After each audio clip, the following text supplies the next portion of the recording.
एक समय में एक ही संत परमात्मा भेजते हैं। जैसे स्वयं परमेश्वर आए थे, 64 लाख से सोए थे कबीर जी के, और पूरे कितने क्षेत्र में वो 64 लाख से थे, तो वो किसी और को भी बना सकते थे चेले के। गुरु आदेश दे देते थे, जा भी तू भी नाम दे, जाओ तुम भी नाम दो। कभी नहीं, 64 लाख को अकेलों ने नाम दिया। और उस समय तो ना कोई मीडिया था, ना कोई सीडी का प्रबंध था कि तो ज्ञान प्रचार कर दे। तो परमात्मा ने किसी को भी नाम दान करने का अधिकार नहीं दिया। क्यों नहीं दिया? अपने रहते। क्यों नहीं दिया? क्योंकि नाम दान देना कोई हंसी खेल नहीं है। नाम किसी को देना उसके भार को अपने सिर पे रखना। अब जैसे पुण्यात्मा किसी एक सेठ है छोटा सा, और उसने 4 नौकर की जरूरत लगा ली, 4 की तो वो काम चला देगा। अगर वो 1000 नौकर रख ले तो तनख्वाह कहाँ से देगा? वो तो भार बन गया उसके ऊपर, वो जो ना निर्धन हो जाएगा। ऐसे ही पूर्ण परमात्मा कबीर परमेश्वर जी में वो परम शक्ति है, वो कितनी सारा विश्व शेष बन जाए तो वो पार कर सकते हैं। ऐसे ही जिस दास को वो भेजते हैं अपनी शक्ति दे करके, वो जैसे तो वो पार कर सकता पूरे विश्व को।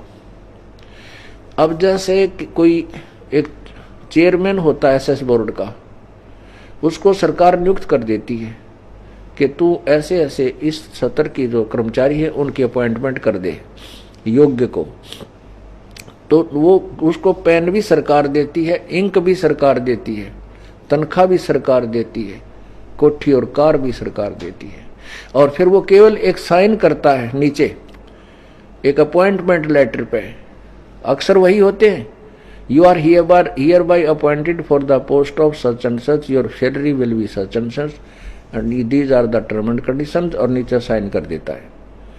वो मान्य होता है उसका, उसके दस्तक वही उसी इतने ही लाइनों पर, वो 5-4 लाइन लिखी उसने पंक्तियों पर, उसने जो आदेश लिखा है वो साइन उसके हो गए हैं, वो मान्य है। और जिस बच्चे के नाम उसने लिख दिया उसको सरकार नौकरी देगी, पूरी व्यवस्था देगी और पूरी सुविधा देगी। उसका कुछ नहीं लगा, सरकार देगी, लेकिन दस्तक उसी के होने चाहिए। अपॉइंटिंग अथॉरिटी वही हो, सिलेक्शन अथॉरिटी। तो इसी प्रकार यदि उन्हीं 4 लाइनों ने कोई याद कर ले, इसी प्रकार कोई कागज प्रिंट करवा ले और नीचे अपने दस्तक कर दे, तो वो कितना मान्य नहीं। और ना उस जिनको वो बना कर देगा वो अपॉइंटमेंट लेटर, सिलेक्शन लेटर, उनको कोई लाभ नहीं होगा। आज आप बुद्धिमान हो, शिक्षित हो, बहन बेटी भाई बुजुर्ग सभी शिक्षित हैं और आप खूब समझते हो इस व्यवस्था को। इसलिए ये ज्ञान परमात्मा ने इस समय इसका ढोल बजाना था और सारे विश्व में इसको पहुंचाना था।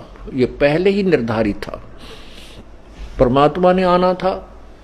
जैसे आपने कब कबीर सागर में पढ़ा कि बर में पंथ में हम ही चलावें, हम ही चल आवें, चल कर आएंगे, और सभी पंथ मिठाकर एक पंथ चलाएं।